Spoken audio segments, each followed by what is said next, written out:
दिल्ला जहांगीर है।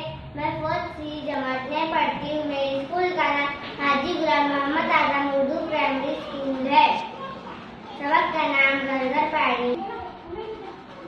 हम इस तजुर्बे में देखेंगे कि हमारे घरों के नलों में किस तरह से पानी आता है। हम एक छोटी प्लास्टिक की बोतल लिए हुए हैं। उसमें हम 4 छोटे छोटे सुराख बनाए हुए हैं। जैसा कि आप देख रहे हैं, इन सुराखों को रिफिल लगाए हुए हैं। जब हम इस बोतल में पानी डालेंगे, जब हम देखेंगे कि इन छोटे छोटे नलियों में से पानी बहता हुआ नजर आएगा।